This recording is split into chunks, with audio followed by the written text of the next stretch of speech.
ॐ सदाशिवसमारम्भां श्रीशङ्कराचार्यमध्यमाम् अस्मदाचार्यपर्यन्तां वन्दे गुरुपरम्पराम्।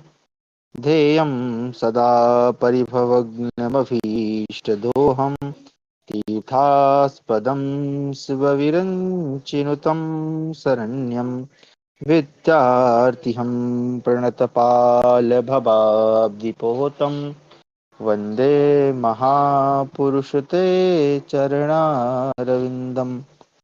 ॐ सच्चिदानन्दरूपाय विश्वोत्पत्त्यादिहेतवे तापत्रय विनाशाय श्रीकृष्णाय वयं नुमः। आप सभी का स्वागत है पुनः हमारे शास्त्र अध्ययन की कक्षा में, जहां हम अध्ययन कर रहे हैं महाभारत का।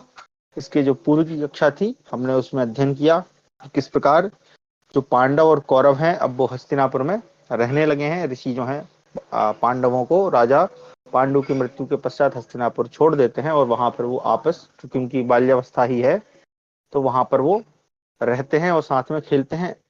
तो जो कौरवों का जो सबसे बड़ा पुत्र है, जो कि दुर्योधन है, वो चूंकि पांडव उनसे बल में, बुद्धि में, सभी कार्यों में श्रेष्ठ है, इसलिए उनसे वो ईर्ष्या रखता है, उनसे जलन रखता है। और खासकर भीम से, हालांकि भीम भी कोई ऐसे अच्छे नहीं है, वो भी उन कौरवों को मारते पीटते थे, उनको घसीटते थे।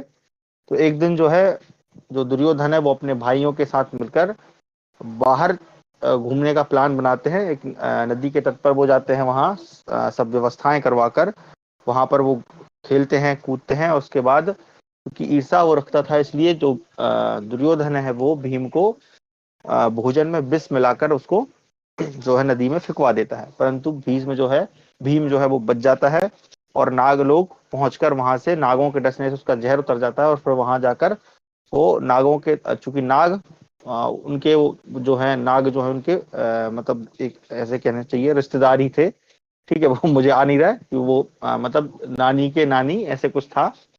ठीक है, तो उससे वो प्रसन्न हो जाते हैं, कहते हैं भाई ये तो हमारे ही परिवार का है। तो उसको फिर वो जो है बल बलाने वाला एक पेय पदार्थ देते हैं, जिसको वो पीकर और कई गुना बलवान होकर आ जाता है। यहाँ पर चूंकि भीम नहीं मिल रहा था, तो जो माता कुंती और पांडव हैं वो बड़े दुखी हो जाते हैं। और वो जानते हैं कि इसमें जो है, उनके मन में ये रहता है कि भाई कहीं ना कहीं इसमें दुर्योधन का ही हाथ है। परंतु विदुर जी के कहने पर वो लोग शांत ही रहते हैं, कुछ बोलते नहीं है। कुछ समय पश्चात जो है भीम वहां पर आ जाता है। फिर जो भीष्म पितामह है पांडवों और कौरवों की, क्योंकि उनकी शिक्षा वो कृपाचार्य जी से तो चली रही थी, साथ में वो चाहते हैं कि ये और श्रेष्ठ बने, तो फिर वो जो है उनको आगे की शिक्षा दिलाने के लिए विचार करते हैं। इसी बीच में हम जो है गुरु द्रोण की कथा भी पढ़ते हैं, क्योंकि गुरु द्रोण ही उनको शिक्षा देंगे।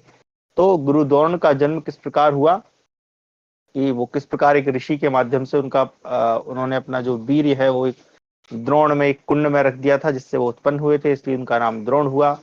फिर उनका विवाह और उनके पुत्र अश्वत्थामा की उत्पत्ति हमने पढ़ी।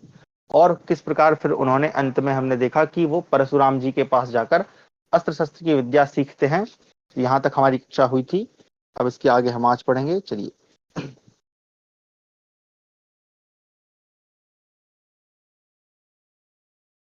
तो हमारा है त्रिंशद अधिक शततमो, यानी कि 130वां अध्याय। ये सही बोल रहा हूँ कि नहीं, मैं एक बार देख लूँ। ठीक है, 130वां अध्याय है, द्रोण का द्रुपद से तिरस्कृत होना। अच्छा हाँ, ये द्रुपद कौन है? तो ये द्रुपद जो है द्रोण के बाल सखा हम कह सकते हैं, दोनों साथ में ही पढ़ते थे, है ना। तो अब द्रुपद जो है वो राजा बन चुके हैं और द्रोण जो है वो गुरु ही है। तो द्रुपद से तिरस्कृत हो हस्तिनापुर में आना, राजकुमारों से उनकी भेंट, उनकी बीटा और अंगूठी को कुएं से निकालना, एवं भीष्म का उन्हें अपने यहाँ सम्मान पूर्वक रखना। अब ये बीटा क्या है, एक बार इसको देख लेते हैं। बीटा जो है, जौ के आकार की बनी हुई काठ की मोटी गुल्ली को बीटा कहते हैं।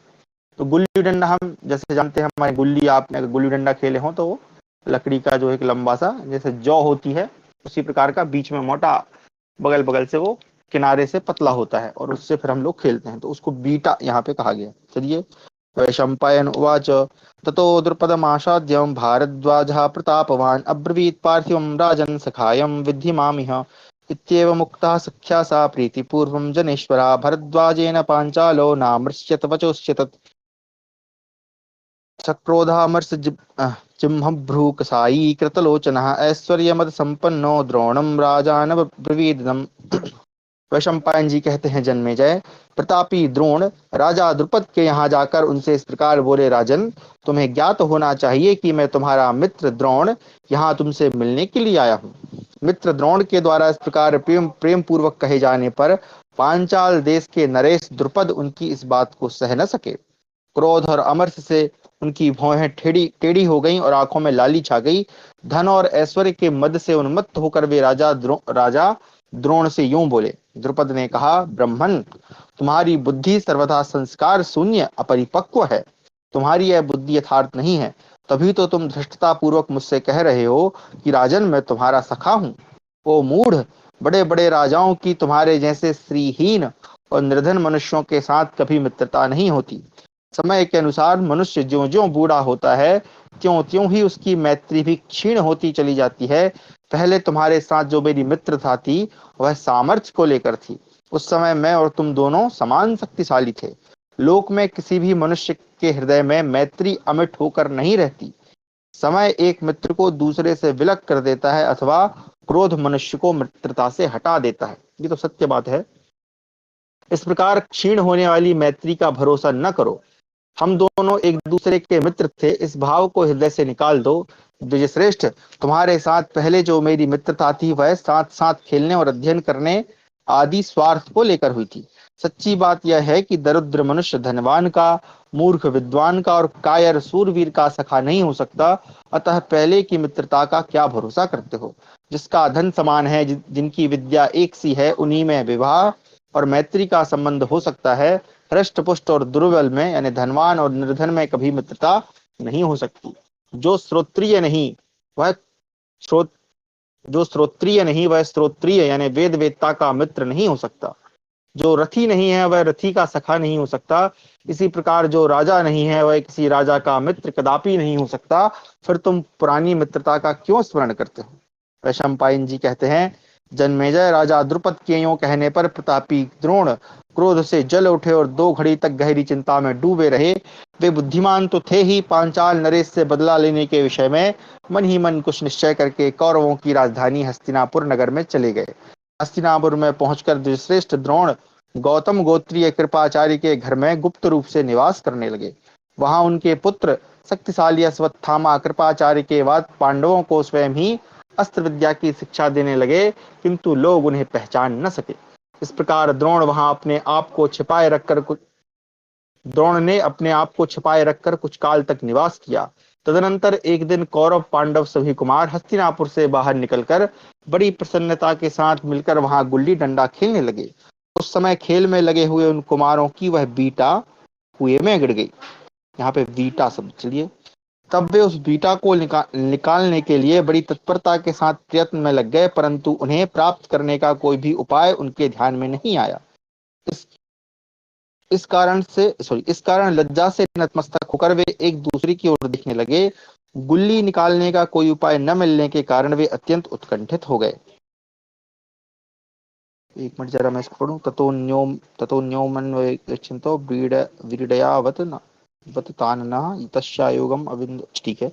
इसी समय उन्होंने एक श्याम वर्ण के ब्राह्मण को थोड़ी ही दूर पर बैठे देखा, जो अग्निहोत्र करके किसी प्रयोजन से वहां रुके थे। वे आपत्तिग्रस्त जान पड़ते थे। उनके सिर के बाल सफेद हो गए थे और शरीर अत्यंत दुर्बल था। उन महात्मा ब्राह्मण को देखकर वे सभी कुमार उनके पास गए और उन्हें घेर कर खड़े हो गए। उनका उत्साह भंग हो गया था, कोई काम करने की इच्छा नहीं होती थी, मन में भारी निराशा भर गई थी। तदनंतर पराक्रमी द्रोण यह देखकर कि इन कुमारों का अभीष्ट कार्य पूर्ण नहीं हुआ है, ये उसी प्रयोजन से मेरे पास आए हैं, उस समय मंद मुस्कुराहट के साथ बड़े कौशल से बोले, अहो, तुम लोगों के क्षत्रिय बल को धिक्कार है। तुम लोगों की इस अस्त्र विद्या विषयक निपुणता को भी धिक्कार है, क्योंकि तुम लोग भरत वंश में जन्म लेकर भी कुएं में गिरी हुई गुल्ली को नहीं निकाल पाते। देखो, मैं तुम्हारी गुल्ली अब और अपनी इस अंगूठी दोनों को सीकों से निकाल सकता हूं। तुम लोग मेरी जीविका की व्यवस्था करो। उन कुमारों से यूं कहकर शत्रुओं का दमन करने वाले द्रोण ने उस निर्जल कुएं में अपनी अंगूठी डाल दी। उस समय कुंती नंदन युधिष्ठिर ने द्रोण से कहा, ब्राह्मण, आप कृपाचार्य की अनुमति लें, सदा यहीं रहकर भिक्षा प्राप्त करें।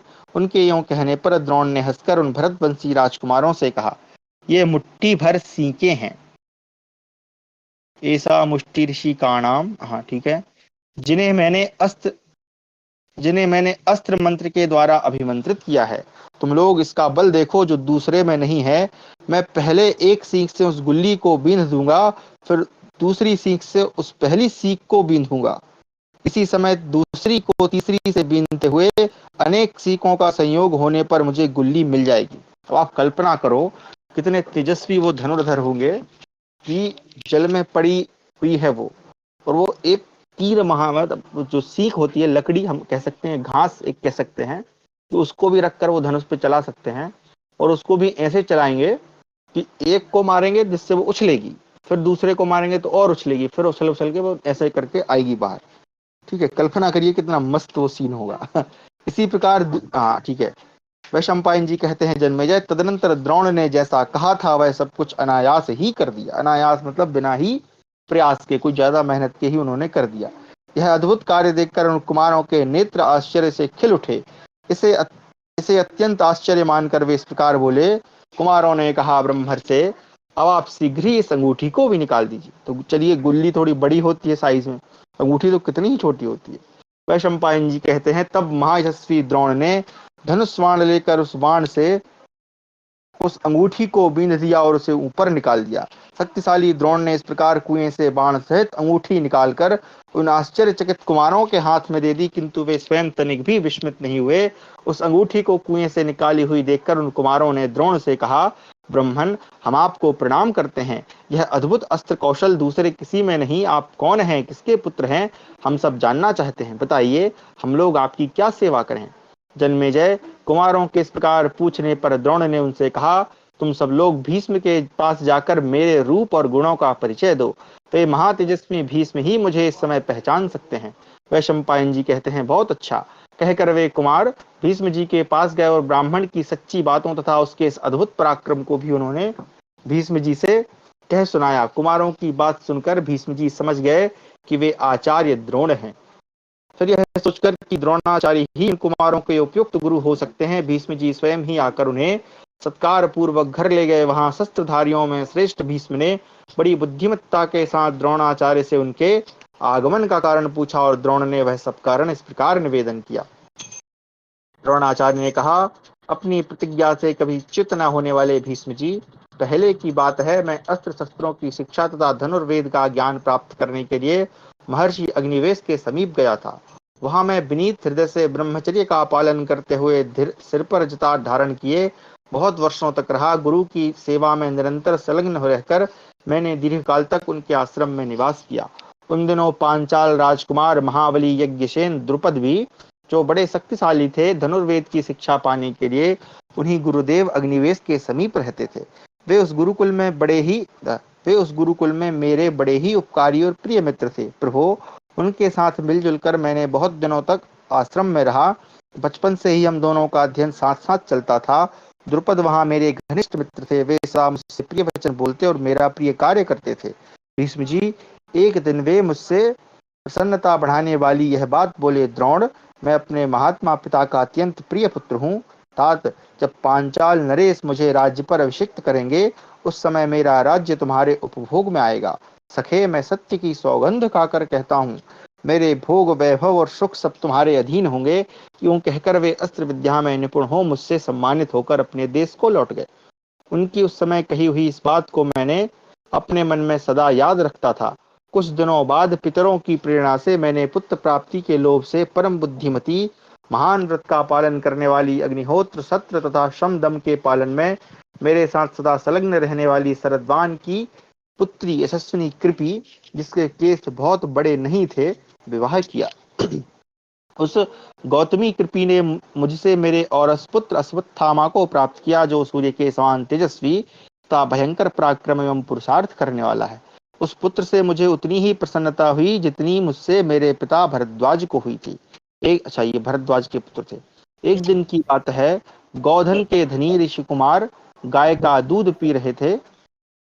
का माइक खुला है। उन्हें देखकर मेरा छोटा बच्चा अश्वत्थामा भी बाल स्वभाव के कारण दूध पीने के लिए मचल उठा और रोने लगा। इससे मेरी आंखों के सामने अंधेरा छा गया। मुझे दिशाओं के पहचानने में भी संशय होने लगा। मैंने मन ही मन सोचा, यदि मैं किसी यदि मैं किसी कम गाय वाले ब्राह्मण से गाय मांगता हूँ तो कहीं ऐसा न हो कि वह अपने अग्निहोत्र आदि कर्मों में लगा हुआ स्नातक गौदुग्ध के बिना कष्ट में पड़ जाए। अतः जिसके पास बहुत सी गौएं हों उसी से धर्मानुकूल विशुद्ध दान लेने की इच्छा रखकर मैंने कई उस देश में कई बार भ्रमण किया। गंगानंदन, एक देश से दूसरे देश में घूमने पर भी मुझे दूध देने वाली कोई गाय न मिल सकी। अच्छा, यहाँ पर एक चीज ध्यान रखें, यहाँ पर जो कहा जा रहा है देश, तो हम देश का अगर अभी वर्तमान में अर्थ लेंगे तो देश का अर्थ होगा कंट्री, यानी एक भारत अमेरिका इतना है, ऐसे नहीं। देश का मतलब होता है स्थान, यानी एक क्षेत्र विशेष हम कह सकते हैं। नहीं तो फिर कई लोग इसी में तर्क करने लगे कि भैया देखो इतने जल्दी जल्दी वो पूरा देश घूम लिया। ऐसा नहीं, देश का मतलब होता है स्थान विशेष, यानी किसी एक क्षेत्र को हम देश कहते हैं। ठीक है, आगे। मैंने मन ही मन सोचा यदि मैं किसी का, अच्छा ये हो गया था, ठीक है। मैं लौटकर आया तो देखता हूँ कि छोटे छोटे बालक आटे के पानी से अश्वत्थामा को ललचा रहे हैं और वह ज्ञान मोहित बालक उस आटे के जल को पीकर ही मारे हर्ष के फूला नहीं समाता। कितना कष्ट है। तथा यह कहता हुआ नाच कर उठता है कि मैंने दूध पी लिया। कितने मतलब कितने विषम परिस्थितियों में होंगे बेचारे। कुरुनंदन, बालकों से घिरे हुए अपने पुत्र को इस प्रकार नाचते और उसकी हंसी उड़ाई जाती देख मेरे मन में बड़ा क्षोभ हुआ। उस समय कुछ लोग इस प्रकार कह रहे थे, इस धनहीन द्रौड़ को धिक्कार है जो धन का उपार्जन नहीं करता। इसका बेटा दूध की लालसा से आटा मिला हुआ जल पीकर आनंद मग्न हो यह कहता हुआ नाच रहा है कि मैंने दूध पी लिया।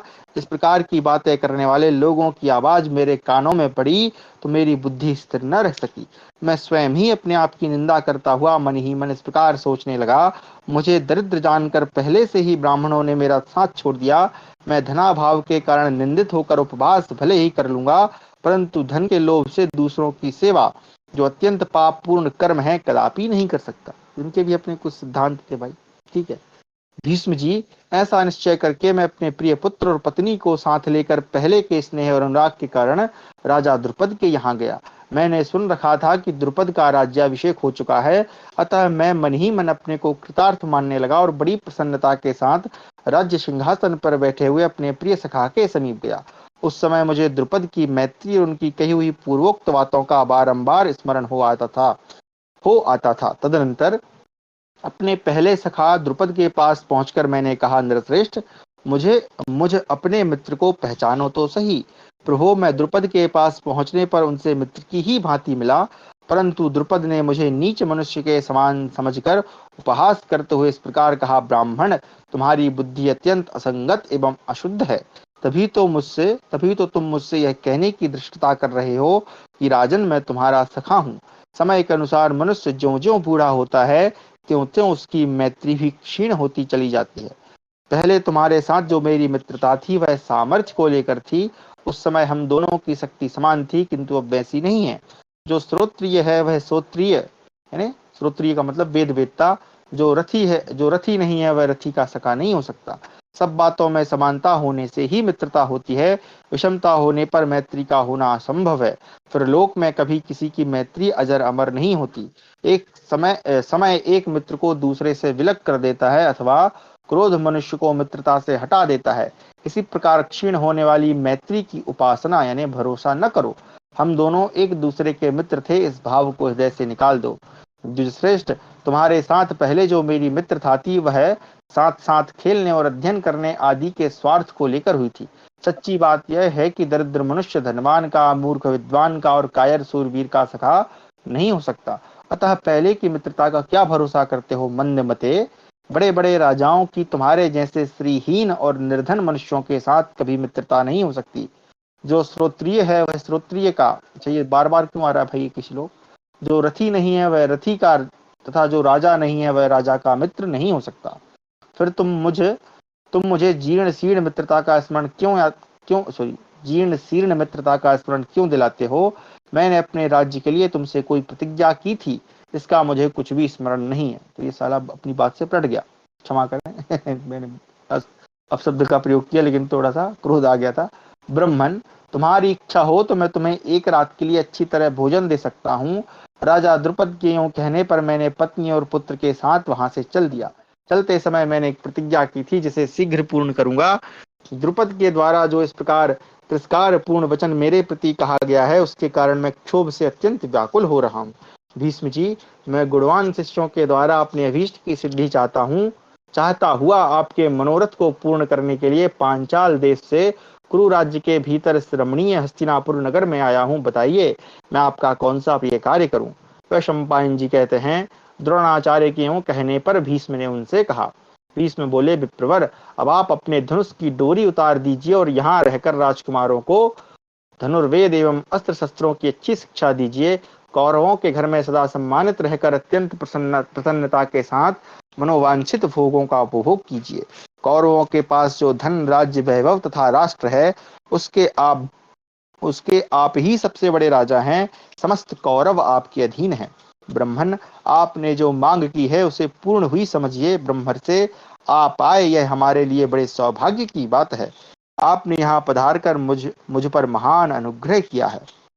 तो भीष्म जी भी अच्छे राजनेता थे, विद्वान थे। समझ गए कि भाई गुणवान ब्राह्मण है, इसको जाने नहीं देना है, तो उसको बढ़िया सैलरी, हम आज की भाषा में कहें तो उसको सैलरी ऑफर कर दी और कहा कि तुम इनको सिखाओ। चलिए, हमारा 31 यानी कि 131वां अध्याय। द्रोणाचार्य द्वारा राजकुमारों की शिक्षा, एकलव्य की गुरु भक्ति तथा आचार्य द्वारा शिष्यों की परीक्षा। वैशंपायन उवाच, तः सम्पूजितो द्रोणो भीष्मेण द्रुपदाम्बरः विशिश्राम महातेजा पूजिता गुरुवेश्मनि विश्रान्ते अथ गुरौ तस्मिन् पौत्रानादाय कौरवान् शिष्यत्वेन ददौ भीष्मो बसूनि विविधानि च गृहं च सुपरिच्छन्नं धनधान्यसमाकुलं भरद्वाजाय सुपीता प्रत्यपादयत प्रभु। वैशंपायन जी कहते हैं, जन्मेजय, तदनंतर मनुष्यों में श्रेष्ठ महातेजस्वी द्रोणाचार्य ने भीष्म जी के द्वारा पूजित हो कौरवों के घर में विश्राम किया। उनका वहां बड़ा सम्मान किया गया। गुरु द्रोणाचार्य जब विश्राम कर चुके, तब सामर्थ्यशाली भीष्म ने अपने कुरुवंशी पौत्रों को लेकर उन्हें शिष्य रूप में समर्पित किया। साथ ही अत्यंत प्रसन्न होकर भरद्वाज नंदन द्रोण को नाना प्रकार के रत्न, धन और सुंदर सामग्रियों से सुसज्जित तथा धन धान से संपन्न भवन प्रदान किया। भैया देखो, घर भी मिल गया उनको ना। ऐसा होता है ना, आज के समय कोई जाता है पढ़ाने के, भैया तुमको हम रहने को भी व्यवस्था देंगे, साथ में बढ़िया सैलरी देंगे, तुम यहीं रह के पढ़ाओ। तो उस टाइप का इनको दे दिया। महाधनुर्धर आचार्य द्रोण ने प्रसन्न चित्त होकर उन धृतराष्ट्र पुत्रों तथा पांडवों को शिष्य रूप में ग्रहण किया। उन सबको ग्रहण कर लेने पर एक दिन एकांत में जब द्रोणाचार्य पूर्ण विश्वास युक्त मन से अकेले बैठे थे, तब उन्होंने अपने पास बैठे हुए सब शिष्यों से यह बात कही। द्रोण बोले, निष्पाप राजकुमारों, मेरे मन में एक कार्य करने की इच्छा है। अस्त्र शिक्षा प्राप्त कर लेने के पश्चात तुम लोगों को मेरी वह इच्छा पूर्ण करनी होगी। इस विषय में तुम्हारे क्या विचार हैं, बतलाओ। वैशंपायन जी कहते हैं, शत्रुओं को संताप देने वाले राजा जन्मेजय, आचार्य की वह बात सुनकर सब कौरव चुप रह गए, परंतु अर्जुन ने वह सब कार्य पूर्ण करने की प्रतिज्ञा कर ली। तो देखिए, यहाँ पर अर्जुन ही अकेला बोला है, बाकी सब चुप रहे, और जबकि अभी बताया नहीं कि कार्य कौन सा करना है। तो इसीलिए जो है अर्जुन उनका प्रिय शिष्य बन जाता है। ठीक है। तब आचार्य ने बारंबार अर्जुन का मस्तक सूंघा और उन्हें प्रेम पूर्वक हृदय से लगाकर वे हर्ष के आवेश से रो पड़े। बेचारे जो हैं खुशी के आंसू रो पड़े, क्योंकि जिस मित्र को इतना अच्छा मानते थे उसने धोखा दे दिया। ठीक है। अब उससे हम तो जान रहे हैं, जो पढ़ने वाला है उसको पता है कि भाई ये क्या चाहते हैं, लेकिन अर्जुन को नहीं पता था। लेकिन फिर भी उन्होंने कहा कि मैं अपनी आज्ञा पूर्ण करूंगा, आपकी प्रतिज्ञा। ठीक है। तब पराक्रमी द्रोणाचार्य पांडवों तथा अन्य शिष्यों को नाना प्रकार के दिव्य एवं मानव अस्त्रों की शिक्षा देने लगे। भरत श्रेष्ठ, उस समय दूसरे दूसरे राजकुमार भी अस्त्र विद्या की शिक्षा लेने के लिए जो श्रेष्ठ द्रोण के पास आने लगे। अब चूंकि वो वहां पढ़ा रहे हैं, तो आसपास भी खबर फैली होगी कि भाई ये बहुत अच्छे गुरु हैं, है ना। एक टाइप से उन्होंने कोचिंग अपना खोल लिया। अब पता चला कि सिखा रहे हैं, तो आसपास के लोग भी वहां के पढ़ने लगे। वृष्णिवंशी तथा अंधक वंशी क्षत्रिय। अब वृष्णिवंशी कौन होगा? ये अपने भगवान श्री कृष्ण के वंश वाले। अंधक वंशी वहीं कोई दूसरा राज्य होगा। क्षत्रिय नाना देशों के राजकुमार। अब यहाँ पे जो देश आया है, ठीक है, नाना देश्याश्च पार्थिवा, तो यहाँ पर जो देश आया है वो दूसरे राज्यों के लिए कहा गया है। तथा राधानंदन सूत पुत्र कर्ण। अब राधानंदन सूत पुत्र क्यों, कर्ण क्यों कहा गया? तो वो सूत का पुत्र था और राधा उसकी माँ का नाम था। तो ये ध्यान रखें, जो लोग कहते हैं कि भाई हमारे जो पूर्व लोग में स्त्रियों को कोई सम्मान नहीं था, ये नहीं था, वो नहीं था, तो आप देखें कि यहाँ पर जो बच्चे होते हैं उनका नाम जो है उनकी माँ के नाम से चलता था। तो आप समझ सकते हैं कि उस समय जो है स्त्रियों को भी कितना मतलब वो था, उनको भी कितना अच्छा माना जाता था कि बेटे का नाम माँ के नाम से भी चलता था, कि उसको राधेय कहा जाता है, राधा नंदन, है ना। ऐसे ही अर्जुन को कहा जाता है पार्थ, ठीक है, कौन्तेय इत्यादि। चलिए आगे। ये सभी आचार्य द्रोण के पास अस्त्र शस्त्र की शिक्षा लेने आए, तो यहाँ पर कर्ण भी आया। सूत पुत्र कर्ण सदा अर्जुन से लाग डांट रखता था। तो यहाँ पे लिखा है सूत पुत्रोत्यमर्षण, यानी वो उससे अमर्षण यानी ईर्षा रखता था, द्वेष रखता था। और अत्यंत अमरस में भरकर, नहीं सॉरी, उल्टा पढ़ दिया मैंने, स्पर्धमानस्तु पार्थेन। तो वो जो कर्ण है वो अर्जुन से स्पर्धा यानी एक प्रकार का हेल्थी कंपटीशन, हम कहें कंपटीशन रखता था, क्योंकि हो सकता है दोनों, आप जैसे हम भी पढ़ते हैं ना स्कूल में, आप सब भी पढ़े होंगे, तो कोई आप भी जैसे अगर टॉपर हैं और एक कोई आपके समान ही टॉपर है ना, चाहे लड़का हो चाहे लड़की हो, तो उनमें आपस में एक कंपटीशन चलता है कि भाई मैं, मेरे को इससे अच्छा करना है। हो सकता है दोनों अच्छे मित्र भी हों, लेकिन फिर भी एक कंपटीशन तो रहता ही है। तो ऐसे ही इनमें भी चलता था ना, एक टाइप का हम उसको ईर्षा भी कह सकते हैं। तो अत्यंत अमरस में भरकर दुर्योधन का, अच्छा, और अत्यंत अमरस में भरकर दुर्योधन का सहारा ले पांडवों का अपमान क्या करता था। अब देखें यहाँ पर ये, मुझे ऐसा लगता है कि जो कर्ण है वो मतलब अच्छा रहा होगा, है ना, गुणवान होगा, सब कुछ होगा, लेकिन चूंकि अर्जुन भी अच्छा तेजस्वी रहा होगा, तो चूंकि जिस उसका जो कॉम्पिटिटर है उससे आगे बढ़ने के लिए उसने किसका पक्ष ले लिया, गलत पक्ष ले लिया, कौरवों का पक्ष ले लिया, और उनका अपमान करता रहा, क्योंकि उसने जान लिया कि भाई ये तो 100 हैं और राज्य भी लगभग इन्हीं के पास है ना। जैसा हम अभी अभी तो कल्पना ही कर रहे हैं कि भाई ऐसा हुआ होगा कि भाई देखो ये 100 हैं, संख्या में ज्यादा हैं और राज्य भी इनके पास है, तो अगर मैं इनकी साइड हो जाऊंगा तो फिर इन पांचों को मुझे हराने में आपत्ति नहीं होगी। इसलिए उसने गलत का साथ ले लिया। तो ये भी हमको सीखना चाहिए कि अगर आप अच्छे हैं, आपके अंदर गुण है, तो किसी ईर्षावश हमें गलत का साथ नहीं देना चाहिए। आगे हम पढ़ते हैं। पांडुनंदन अर्जुन सदा अभ्यास में लगे रहने से धनुर्वेद की जिज्ञासा, शिक्षा, बाहुबल और उद्योग की दृष्टि में उन सभी शिष्यों से श्रेष्ठ एवं आचार्य द्रोण की समानता करने योग्य हो गए।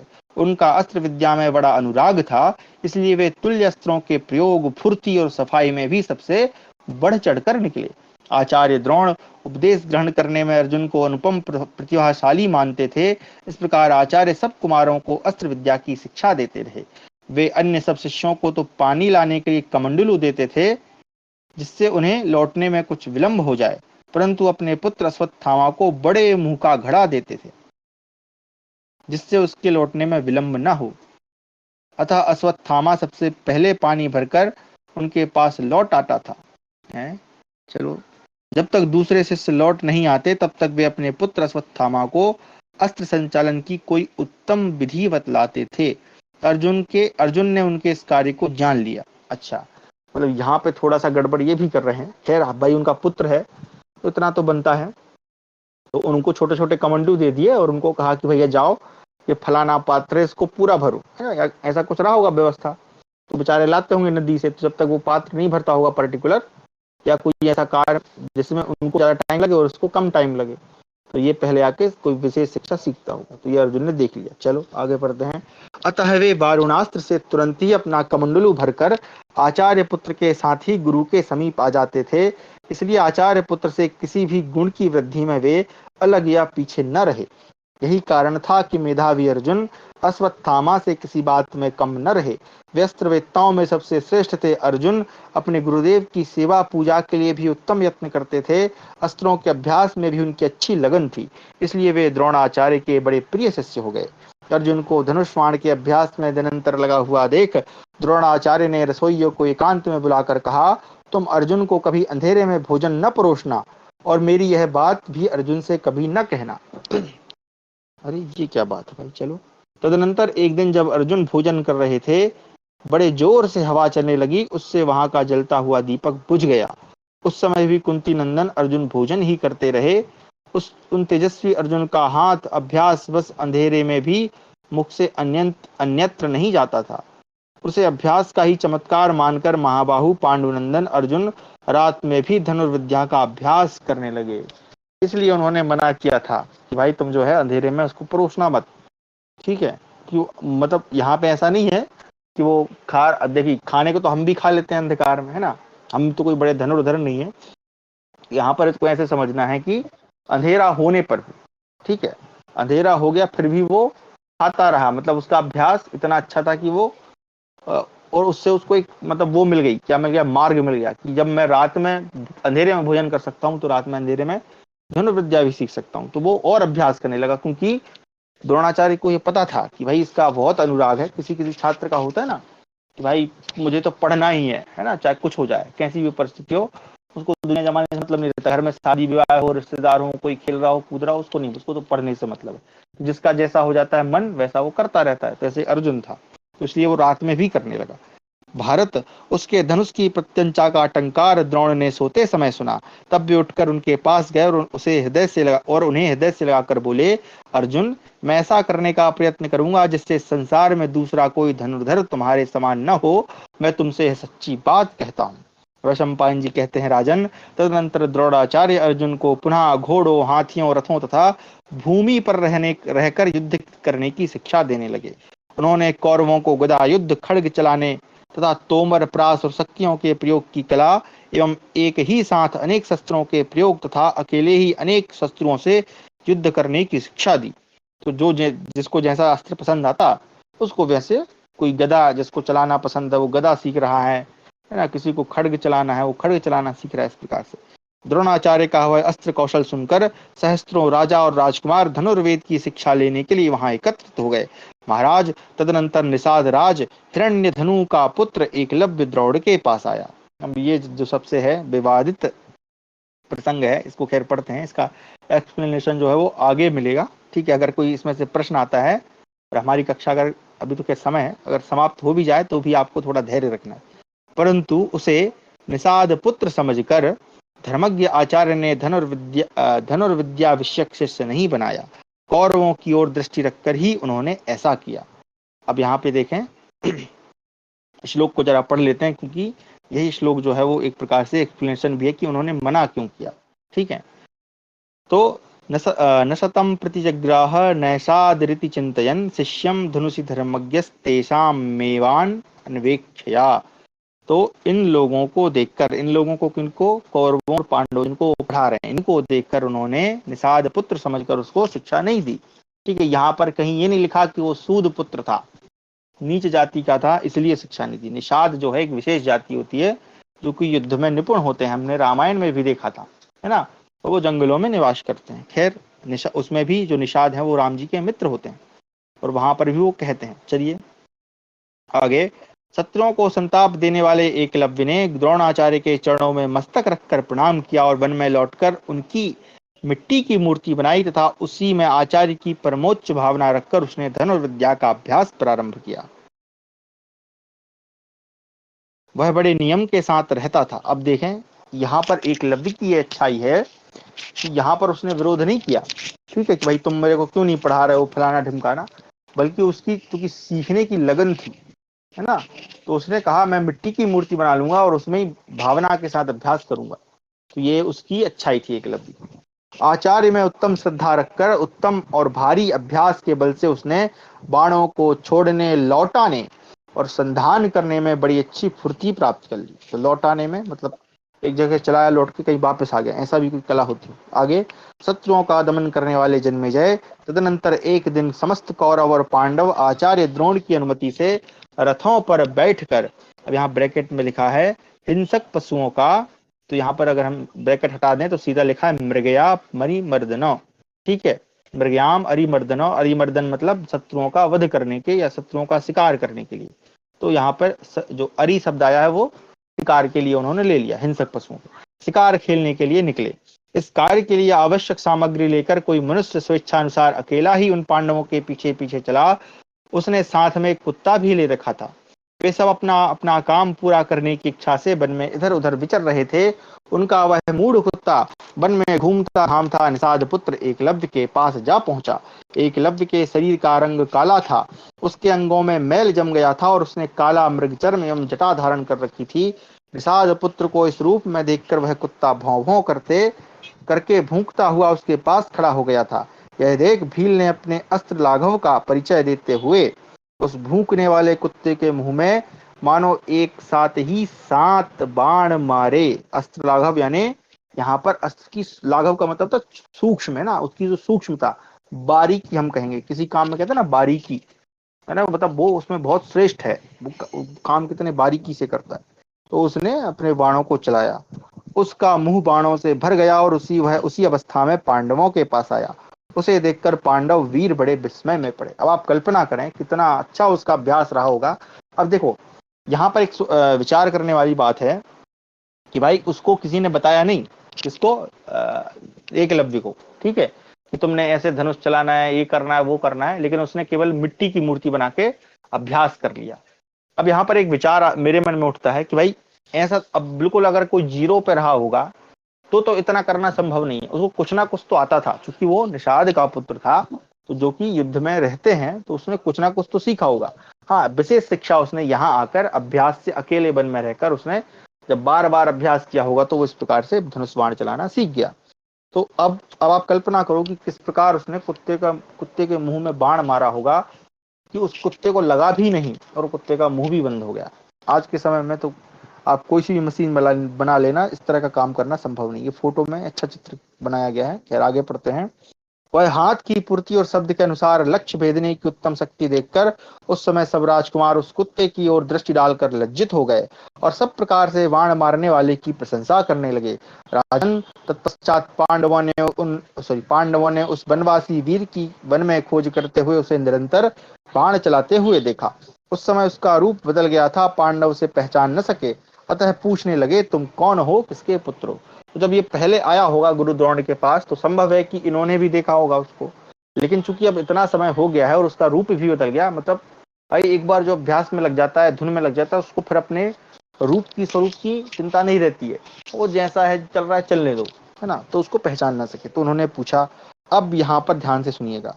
एकलव्य ने कहा, वीरों, आप लोग मुझे निषाद राज हिरण्य धनु का पुत्र तथा द्रोणाचार्य का शिष्य जाने, मैंने धनुर्वेद में विशेष परिश्रम किया है। तो ये हिरण्य धनु नाम याद रखिएगा, ठीक है। वैशंपायन जी कहते हैं, राजन, वे पांडव लोग उस निषाद का यथार्थ परिचय पाकर लौट आए और वन में जो अद्भुत घटना घटी वह सब उन्होंने द्रोणाचार्य से कह सुनाई। जन्मेजय, कुंती नंदन अर्जुन बार बार एकलव्य का स्मरण करते हुए एकांत में द्रोण से मिलकर प्रेम पूर्वक यूं बोले, आचार्य, उस दिन तो आपने मुझे अकेले को हृदय से लगाकर बड़ी प्रसन्नता के साथ यह बात कही थी कि मेरा कोई भी शिष्य तुमसे बढ़कर नहीं होगा। अब देखें, ये होता है एक टॉपर का, है ना। आप इसको मतलब मैं लौकिक उदाहरण दे रहा हूँ कि एक कोई टॉपर बच्चा है, हो सकता है आप में से कोई ना कोई एक रहा होगा, वो इतनी मेहनत कर रहा है, इतना अभ्यास कर रहा है, सब कुछ कर रहा है, और अचानक से कोई एक दूसरा बच्चा, ठीक है, हो मतलब कई बार ऐसा हो जाता है, बहुत अच्छे से जो है वो उससे भी थोड़ा बहुत आगे निकल जाए, तो उसको कहीं ना कहीं वेदना होती है, ठीक है, कि यार मैंने इतनी मेहनत की, सब कुछ किया, लेकिन ये कैसे आगे निकल गया, है ना। तो इस प्रकार का यहाँ पर अर्जुन के मन में भी हुआ। खैर, फिर आपका यह अन्य शिष्य निषाद राज का पुत्र अस्त्र विद्या में मुझसे बढ़कर कुशल और संपूर्ण लोक से भी अधिक पराक्रमी कैसे हुआ, क्योंकि ये जो विद्या थी कुत्ते को मुंह से बाणों से भरना, ये अर्जुन को भी नहीं पता थी। वैशंपायन जी कहते हैं, जन्मेजय, आचार्य द्रोण उस निषाद पुत्र के विषय में 2 घड़ी तक मानो कुछ सोचते विचारते रहे।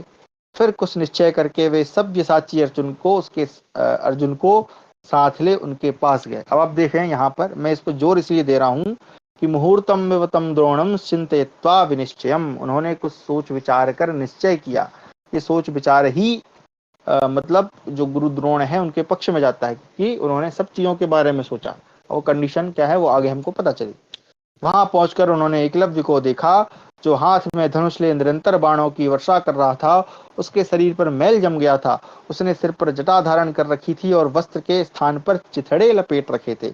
इधर एकलव्य ने आचार्य द्रोण को समीप आते देख आगे बढ़कर उनकी अगवानी की और उनके दोनों चरण पकड़कर पृथ्वी पर माथा टेक दिया। तो एकलव्य की अच्छाई है कि वो अभी भी इनको गुरु मान रहा है। फिर उस निषाद कुमार ने अपने को शिष्य रूप में उनके चरणों में समर्पित करके गुरु द्रोण की विधि पूर्वक पूजा की और हाथ जोड़कर उनके सामने खड़ा हो गया।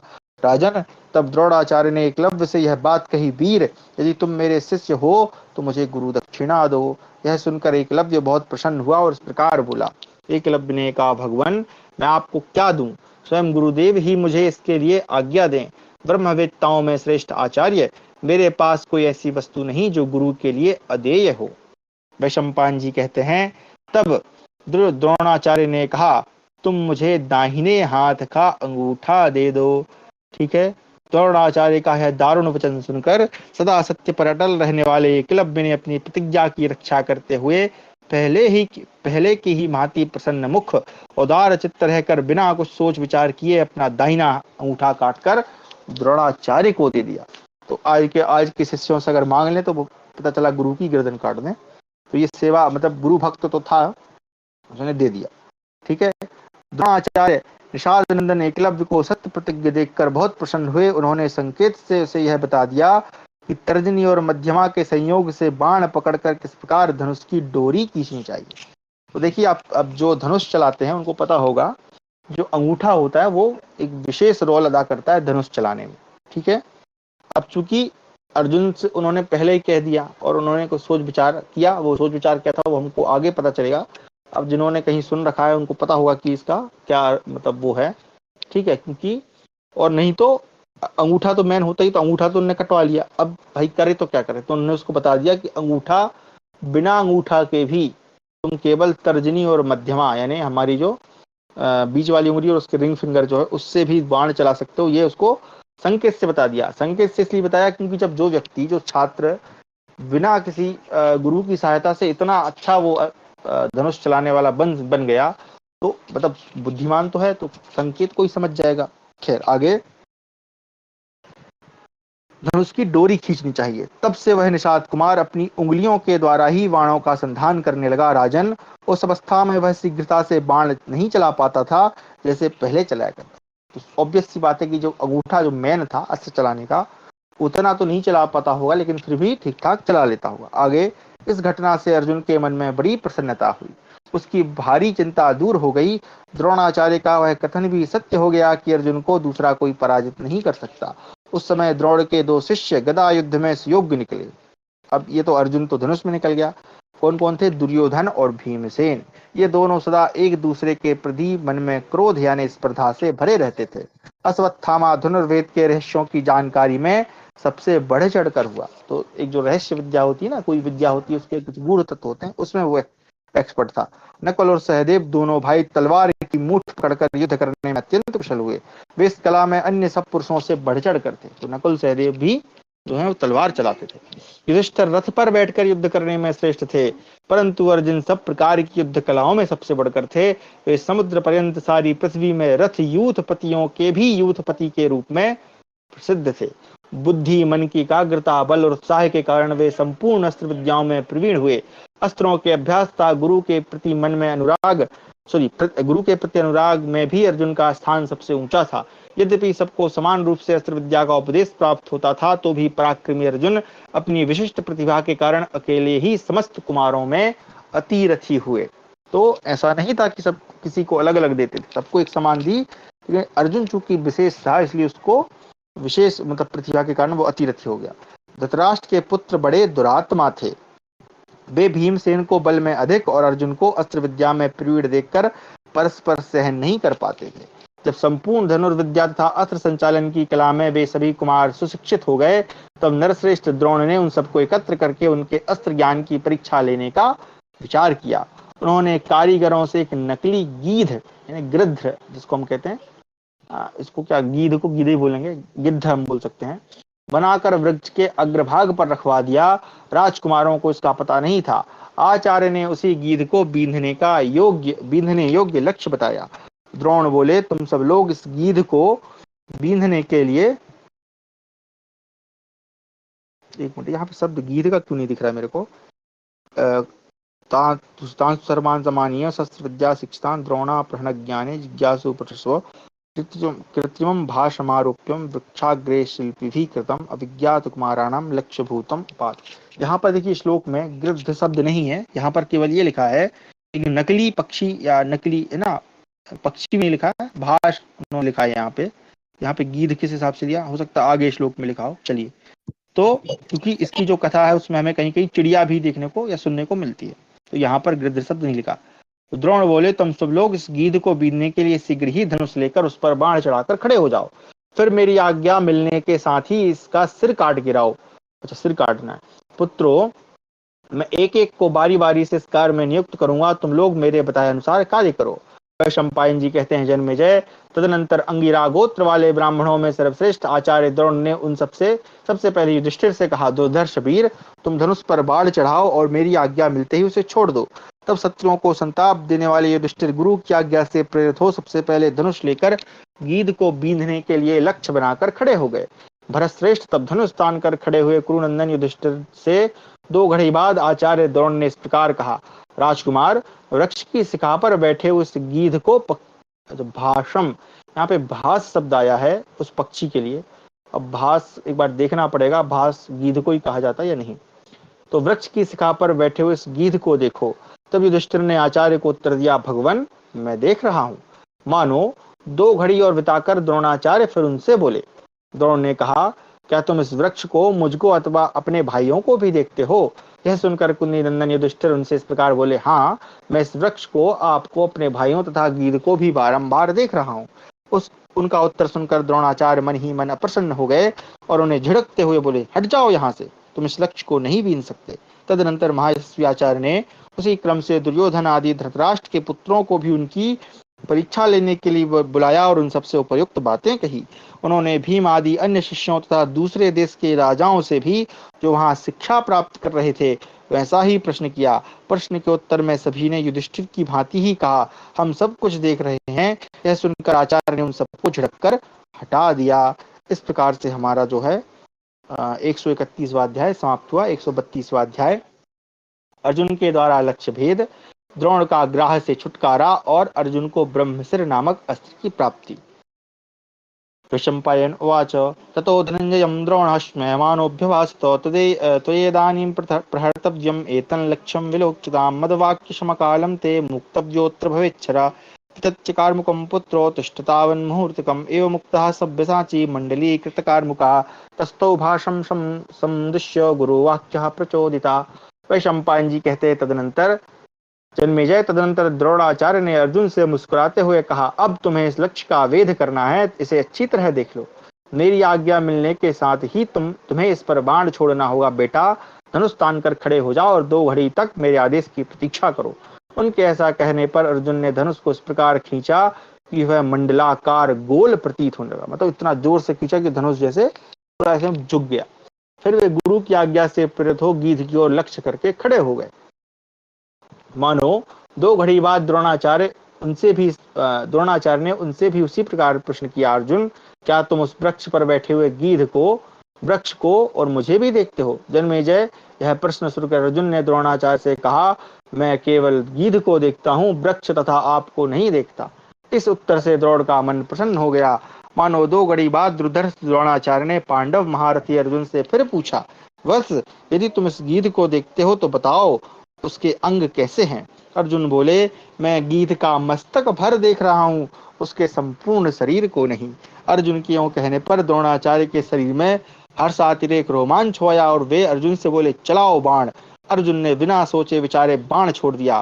फिर तो पांडुनंदन अर्जुन ने अपने चलाए हुए तीखे क्षुर नाम बाण से, बाण का भी अलग अलग प्रकार है, क्षुर नाम के बाण से वृक्ष पर बैठे हुए गीध का मस्तक वेग पूर्वक काट गिराया।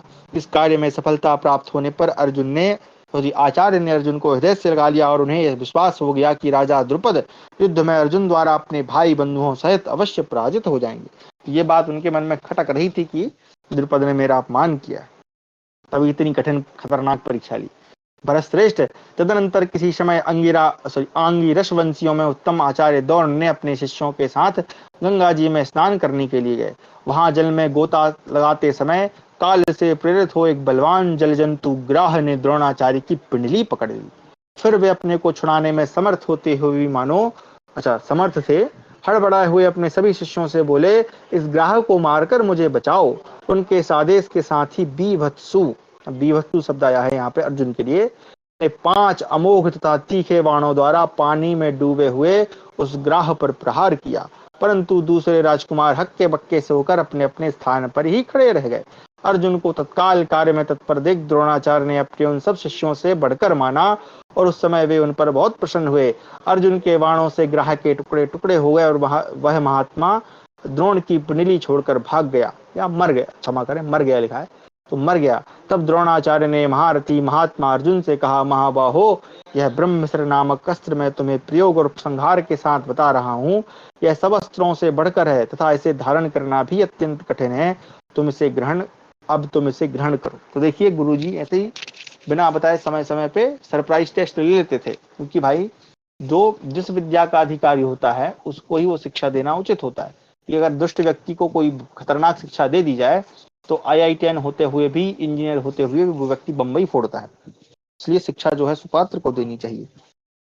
खैर, तो मनुष्यों पर तुम्हें इस अस्त्र का प्रयोग किसी भी दशा में नहीं करना चाहिए। यदि किसी अल्प तेज वाले पुरुष पर से चलाया गया तो यह उसके साथ ही समस्त संसार को भस्म कर सकता है। तात, यह अस्त्र तीनों लोकों में असाधारण बताया गया है। तुम मन और इंद्रियों को संयम में रखकर इस अस्त्र को धारण करो और मेरी यह बात सुनो। वीर, यदि कोई अमानव शत्रु तुम्हें पीड़ा देने लगे तो तुम उसका वध करने के लिए इस अस्त्र का प्रयोग कर सकते हो। तब अर्जुन ने तथास्तु कहकर वैसा ही करने की प्रतिज्ञा की और हाथ जोड़कर उस उत्तम अस्त्र को ग्रहण किया। उस समय गुरु द्रोण ने अर्जुन से पुनः यह बात कही, संसार में दूसरा कोई पुरुष तुम्हारे समान धनुर्धर न होगा। इस प्रकार से 132वां अध्याय समाप्त हुआ। त्रिंशद अधिक यानी 133वां अध्याय, राजकुमारों का रंगभूमि में अस्त्र कौशल दिखाना। अब रंगभूमि तो महल में जो होती है, जहां पर वो प्रदर्शन किया जाता है कि भाई कौन कितना सीखा बताओ। वैशंपायनोवाच, कृतास्त्रान् धातराष्ट्रांश पाण्डुपुत्राश्च भारत दृष्ट्वा द्रोणो ब्रवीद् राजन् धृतराष्ट्रं जनेश्वरम् कृपस्य सोमदत्तस्य वालीकस्य च धीमता गाङ्गेयस्य सान्निध्ये व्यासस्य विदुरस्य च राजन् सम्प्राप्त विद्यास्ते कुमारः कुरु सत्तमा ते दर्शयेयुः स्वां शिक्षां राजन्ननुमते तव। वैशंपायन जी कहते हैं, भारत, जब द्रोण ने देखा कि धृतराष्ट्र के पुत्र तथा पांडव अस्त्र विद्या की शिक्षा समाप्त कर चुके हैं, तब उन्होंने कृपाचार्य सोमदत्त, बुद्धिमान वाल्मीक, गंगानंदन भीष्म, महर्षि व्यास तथा विदुर जी के निकट राजा धृतराष्ट्र से कहा। अब यहाँ पर देखें व्यास जी, यहाँ पर व्यास जी का नाम भी आया है, तो मुझे लग रहा है कि जो व्यास जी हैं वो क्योंकि सत्यवती के पुत्र हैं और उनका भी हस्तिनापुर से संबंध है ना। ये जो धृतराष्ट्र हैं और पांडु हैं उनके पुत्र ही हैं, तो कहीं मुझे लगता है कि वो समय समय पर यहाँ आते रहते होंगे। राजन, आपके कुमार अस्त्र विद्या की शिक्षा प्राप्त कर चुके हैं। कुरुश्रेष्ठ, यदि आपकी आज्ञा अनुमति हो या यदि आपकी अनुमति हो तो वे अपनी सीखी हुई अस्त्र संचालन की कला का प्रदर्शन करें। यह सुनकर महाराज धृतराष्ट्र अत्यंत प्रसन्न चित्त से बोले। धृतराष्ट्र ने कहा, द्विजश्रेष्ठ भरद्वाज नंदन, आपने राजकुमारों की अस्त्र की शिक्षा देकर बहुत बड़ा कार्य किया है। आप कुमारों की अस्त्र शिक्षा के प्रदर्शन के लिए जब जो समय ठीक समझे, जिस स्थान पर जिस जिस प्रकार का प्रबंध आवश्यक माने, उस तरह की तैयारी करने के लिए स्वयं ही मुझे आज्ञा दे। आज मैं नेत्रहीन होने के कारण दुखी होकर जिनके पास आंखें हैं उन मनुष्यों के सुख और सौभाग्य को पाने के लिए तरस रहा हूँ, क्योंकि वे अस्त्र कौशल का प्रदर्शन करने के लिए भांति भांति के पराक्रम करने वाले मेरे पुत्रों को देखेंगे। आचार्य से इतना कहकर राजा धृतराष्ट्र विदुर से बोले, धर्मवत्सल विदुर, गुरु द्रोणाचार्य जो काम जैसा कहते हैं उसी प्रकार से उसे करो। मेरी राय में इसके समान प्रिय कार्य दूसरा नहीं होगा। तदनंतर राजा की आज्ञा लेकर विदुर जी आचार्य द्रोण के साथ बाहर निकले। महाबुद्धिमान भरद्वाज नंदन द्रोण ने रंगमंडप के लिए एक भूमि पसंद की और उसका माप करवाया। वह भूमि समतल थी, उसमें वृक्ष एवं झाड़ झंखाड़ नहीं थे, वह उत्तर दिशा की ओर नीची थी। वक्ताओं में श्रेष्ठ द्रोण ने वास्तु पूजन देखने के लिए डिंडम घोष करा के वीर समुदाय को आमंत्रित किया और उत्तम नक्षत्र से युक्त तिथि में उस भूमि पर वास्तु पूजन किया। तत्पश्चात उनके शिल्पियों ने उस रंग भूमि में वास्तुशास्त्र के अनुसार विधि पूर्वक एक अति विशाल प्रेक्षागृह जहाँ पर हम, जैसे आप कॉलेज स्कूल में जो होता है जिसको हम सभा मंडप कहते हैं, जहाँ पे उत्सव नाटक आदि देखने की सुविधा, मतलब जहाँ रंगभूमि हम, जहाँ पे जैसे कि स्टेज होता है ना, हम हॉल कह सकते हैं आज के समय के लिए, ठीक है, नींव डाली तथा राजा और राजघराने की स्त्रियों के बैठने के लिए वहां सब प्रकार के अस्त्र शस्त्रों से संपन्न बहुत सुंदर भवन बनाया। जनपद के लोगों ने अपने बैठने के लिए वहां ऊंचे और विशाल मंच बनवाए तथा स्त्रियों को लाने के लिए बहुमूल्य शिविकाएं यानी पालकी तैयार कराई। तत्पश्चात जब वह दिन आया तब मंत्रियों सहित राजा धृतराष्ट्र, भीष्म जी तथा आचार्य प्रवर कृप को आगे करके बाल्मीक, सोमदत्त, भूरिश्रवा तथा अन्यान्य कौरवों और मंत्रियों को साथ ले नगर से बाहर उस दिव्य प्रेक्षागृह में आए। उनके उसमें मोतियों की झालरें लग गई थी। मंच बन गया, समझ लीजिए आज के समय में टेंट लग गया। वैदूर्य मणियों से उस भवन को सजाया गया था तथा उसकी दीवारों में स्वर्ण खंड मढ़े गए थे। विजयी वीरों में श्रेष्ठ जन्मेजय, परम सौभाग्यशालिनी गांधारी, कुंती तथा राजभवन की सभी स्त्रियां वस्त्राभूषणों से सज धज कर दास दासियों और आवश्यक सामग्रियों के साथ उस भवन में आई तथा जैसे देवांगनाएं मेरु पर्वत पर चढ़ती हैं, उसी प्रकार वे हर्षपूर्वक मंचों पर चढ़ गईं। ब्राह्मण, क्षत्रिय आदि चारों वर्णों के लोग कुमारों का अस्त्र कौशल देखने की इच्छा से तुरंत नगर से निकल कर आ गए। क्षण भर में वहां विशाल जन समुदाय एकत्र हो गया। कहाँ गया भाई? अनेक प्रकार के बाजों के बजने से तथा मनुष्यों के बढ़ते हुए कौतूहल से वह जनसमूह उस समय क्षुब्ध महासागर के समान जान पड़ता था। तदनंतर श्वेत वस्त्र और श्वेत यज्ञोपवीत धारण किए आचार्य द्रोण ने अपने पुत्र अश्वत्थामा के साथ रंगभूमि में प्रवेश किया। मानो मेघ रहित आकाश में चंद्रमा ने मंगल के साथ पदार्पण किया हो। आचार्य के सिर और दाढ़ी मूछ के बाल सफेद हो गए थे। वे श्वेत पुष्पों की माला और श्वेत चंदन से सुशोभित हो रहे थे। बलवानों में श्रेष्ठ द्रोण ने यथा समय देव पूजा की और श्रेष्ठ मंत्रवेत्ता ब्राह्मणों से मंगल पाठ कराया। उस समय राजा धृतराष्ट्र ने स्वर्ण, मणि, रत्न तथा नाना प्रकार के वस्त्र आचार्य द्रोण और कृप को दक्षिणा रूप में दिए। फिर सुखमय पुण्याह वाचन तथा दान, होम आदि पुण्य कर्मों के अनंतर नाना प्रकार की अस्त्र सामग्री लेकर बहुत से मनुष्यों ने उस रंग मंडप में प्रवेश किया। उसके बाद भरत वंशियों में श्रेष्ठ वे वीर राजकुमार बड़े बड़े रथों के साथ दस्ताने पहने, दस्तानों के लिए क्या शब्द है? बद्धस्तूणास धनुषो विभिषु बद्ध कक्षा बद्धांगुली गुलित्राण, ठीक है, गुलित्राण शब्द आया है। तो दस्ताने पहने, कमर कसे, पीठ पर तूड़ीर बांधे और धनुष लिए उस रंग मंडप के भीतर आए। नरश्रेष्ठ, युधिष्ठिर आदि उन राजकुमारों ने जेठ छोटे यानी छोटे बड़े के क्रम से स्थित हो उस रंगभूमि के मध्य भाग में बैठे हुए आचार्य द्रोण को प्रणाम करके द्रोण और कृप दोनों आचार्यों की यथोचित पूजा की। फिर उनसे आशीर्वाद पाकर उन सबका मन प्रसन्न हो गया। तत्पश्चात पूजा के पुष्पों से आच्छादित अस्त्र शस्त्रों को प्रणाम करके कौरवों ने रक्त चंदन और फूलों द्वारा पुनः स्वयं उनका पूजन किया। फिर वे सब के सब लाल चंदन से चर्चित तथा लाल रंग की मालाओं से विभूषित थे। उनके रथों पर लाल रंग की पताकाएं थीं। सभी के नेत्रों के कोने लाल रंग के थे। तदनंतर तपाए हुए स्वर्ण के आभूषणों से विभूषित एवं शत्रुओं को संताप देने वाले कौरव राजकुमारों ने आचार्य द्रोण की आज्ञा पाकर पहले अपने अस्त्र एवं धनुष लेकर डोरी चढ़ाई और उस पर भांति भांति की आकृति के बाणों का संधान करके प्रत्यंचा का टंकार करते और ताल ठोकते हुए समस्त प्राणियों का आदर किया। तत्पश्चात वे महापराक्रमी राजकुमार वहां परम अद्भुत अस्त्र कौशल प्रकट करने लगे। आप कल्पना कीजिए कितना सुंदर दृश्य होगा वो। आज के समय भी हम जैसे जो 26 जनवरी या 15 अगस्त का जो स्वतंत्रता का परेड होता है हमारा, वहां भी हमारी जो थल सेना, वायुसेना, जल सेना के जो सैनिक हैं तो अस्त्र अभ्यास दिखाते हैं, किस प्रकार वो तरह तरह की आकृतियां बनाते हैं, वैसा ही उससे भी अच्छा सुंदर दृश्य वहां रहा होगा। कितने ही मनुष्य बाण लग जाने के डर से अपना मस्तक झुका देते थे। दूसरे लोग अत्यंत विस्मित होकर बिना किसी भय के सब कुछ देखते थे। वे राजकुमार घोड़ों पर सवार हो अपने नाम के अक्षरों से शोभित और बड़ी फुर्ती के साथ छोड़े हुए नाना प्रकार के बाणों द्वारा शीघ्रता पूर्वक लक्ष्य भेद करने लगे। अब आप ये भी ध्यान रखें कि ये जो बाण होते थे इसमें जो जो जो मतलब जैसे भाई अर्जुन है तो उसने अपना नाम खुदवा लिया है ना, और जो जैसे दुर्योधन है उसने अपना नाम खुदवा लिया। ऐसा शौक होता था लोगों को, क्योंकि इसकी कथा उसमें आती है जो पुररवा मतलब जो क्या नाम है अपने कालिदास जी लिखते हैं विक्रमोर्वशीयम में, उसमें उनका जो बेटा होता है उसका नाम विद्युत है, वो भी अपने बाण से मारता है एक पक्षी को और फिर उससे पता चलता है कि ये फलाने व्यक्ति का बाण है, और जो कि बाद में पुररवा का ही पुत्र निकलता है। पुररवा का और उर्वशी का हमने पहले पढ़ा था। इसमें ये महाभारत में छोटी सी कथा आई थी, उसी का एक नाटक जो है कालिदास जी ने भी रचना की है। तो बाणों पे नाम भी लिखते थे। धनुष बाण लिए राजकुमारों के उस समुदाय को गंधर्व नगर के समान अद्भुत देख वहां समस्त दर्शक आश्चर्यचकित हो उठे। जन्मेजय, सैकड़ों और हजारों की संख्या में एक जगह बैठे हुए लोग आश्चर्यचकित नेत्रों से सहसा साधु साधु यानी वाह वाह कहकर कोलाहल मचाते थे। उन महाबली राजकुमारों ने पहले धनुष बाण के पैतरे दिखाए, तदनंतर रथ संचालन के विविध मार्गों यानी शीघ्र ले जाना, लौटा लाना, दाएं बाएं मंडलाकार चलाना। मंडलाकार मतलब ऐसे रथ को ऐसे गोल गोल घुमा देना। अब आप सोचो कि गाड़ी चलाने वाला कोई स्टंट मैन है, इस प्रकार वो बाइक से स्टंट करता है, गाड़ी से स्टंट करता है, वैसे ये लोग रथ से करते थे। आदि का अवलोकन कराया, फिर कुश्ती लड़ने तथा हाथी और घोड़े की पीठ पर बैठकर युद्ध करने की चातुरी का परिचय दिया।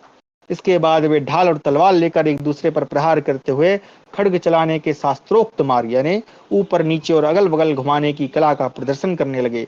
उन्होंने रथ, हाथी, घोड़े, भूमि इन सभी भूमियों पर यह युद्ध कौशल दिखाया। दर्शकों ने उन सबके ढाल तलवारों का प्रयोग देखा। उस कला में उनकी फुर्ती, चतुरता, शोभा, स्थिरता और मुट्ठी की दृढ़ता का अवलोकन किया। तदनंतर सदा एक दूसरे को जीतने का उत्साह रखने वाले दुर्योधन और भीमसेन हाथ में गदा लिए रंगभूमि में उतरे। उस समय वे एक एक शिखर वाले दो पर्वतों की भांति शोभा पा रहे थे। वे दोनों महाबाहु कमर कसकर पुरुषार्थ दिखाने के लिए आमने सामने डटकर खड़े थे और गर्जना कर रहे थे, मानो दो मत वाले गजराज किसी हथनी के लिए एक दूसरे से भिड़ना चाहते और चिढ़ाते हो। वे दोनों महाबली योद्धा अपनी अपनी गदा को दाएं बाएं मंडलाकार घुमाते हुए दो मदोन्मत्त हाथियों की भांति मंडल के भीतर विचरने लगे। विदुर धृतराष्ट्र को और पांडव जननी कुंती गांधारी को उन राजकुमारों की सारी चेष्टाएं बताती जाती थी। तो गांधारी भी आंखों में पट्टी बांधी थी, तो उनको कुंती बता रही थी, और विदुर जी को कौन बता रहा था, धृतराष्ट्र को कौन बता रहे थे, विदुर जी। इस प्रकार से हमारा जो है अस्त्र प्रदर्शन का एक बहुत ही सुंदर अध्याय जो है यहाँ पर समाप्त हुआ। 133वां। कक्षा का समय अधिक ही हो गया, मेरे को पता ही नहीं चला। चलिए कक्षा को ही विराम देते हैं, आगे फिर हम पढ़ेंगे भीमसेन, दुर्योधन तथा अर्जुन के द्वारा अस्त्र कौशल का प्रदर्शन। ठीक है, अभी मतलब शुरुआत में तो जो छोटे मोटे खिलाड़ी थे